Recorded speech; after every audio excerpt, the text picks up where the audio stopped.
This video is about what has happened in the last few months in the stock market. And a lot of you traders are new and you have no idea what happened to Russia and this, that, and the third. And basically, I'm going to try to explain to you guys what has happened and probably what's going to happen here in the near future. The market is going to do what you call constrict. What has happened is when we place sanctions on Russia because of the situation with Ukraine, if you were paying attention to the stock market, you would have seen a lot of companies started removing their businesses from Russia. Um, Starbucks, Netflix, was it McDonald's? There was a bunch of companies. Now, they removed themselves from associating with Russia because of the situation with Ukraine. Now, I'm going to try to explain to you how it affects and will affect the stock market. Now, there's a Russian ETF. It's called RSX. Type it in your search box. Check it out. They have actually halted trading on this particular stock. Now, what this is an ETF for a whole fucking other country. Now, that RSX, when I seen it at, I believe it was 22.35, 22.45, and I actually made money off of that. I watched it fall all the way down to $5. It was a $1 trillion market cap, I believe it was. And that's prior to it falling from 22 down to $5. And when it fell to the $5 and some change, they halted trading on it. So basically, whoever's in that stock, their money is froze. That's what halted trading means.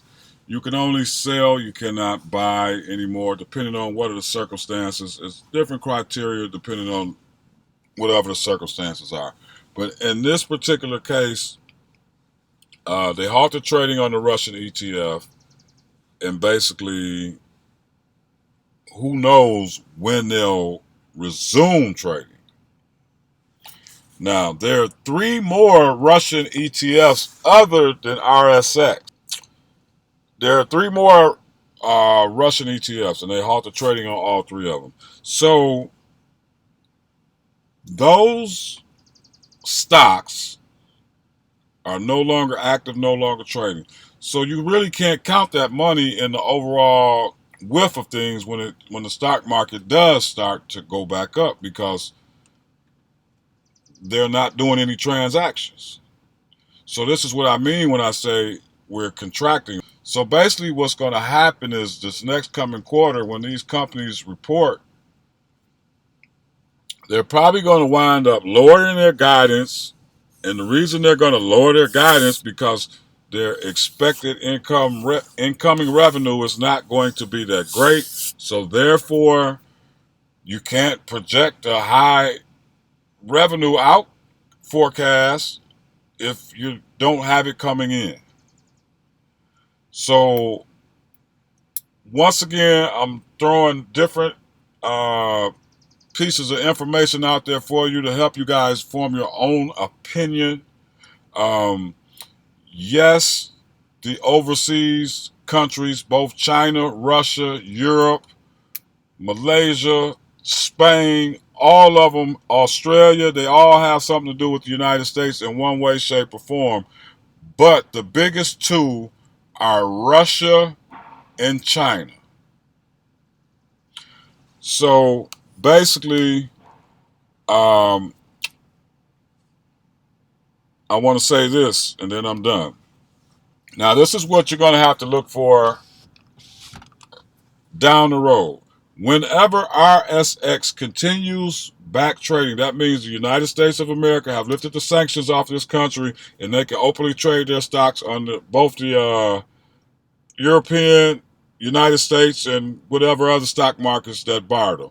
Anyway, once this happens, assumably the situation with Russia is all systems go, and then these stocks will start to go back up. And I'm talking about the Russian ETFs, not the stock market, just particularly the Russian ETF and the Russian stocks that went down. So, depending on how long the sanctions are held for, is basically what's going to happen with that. That's what's going to happen. That's going to determine a lot of things about the Russian ETFs. And that's pretty much all I have to say about that. It's just something you need to know. It's something you need to be aware of, because right now it's a lot of money that's not on the table that should be, because Russia has sanctions placed on them by the United States.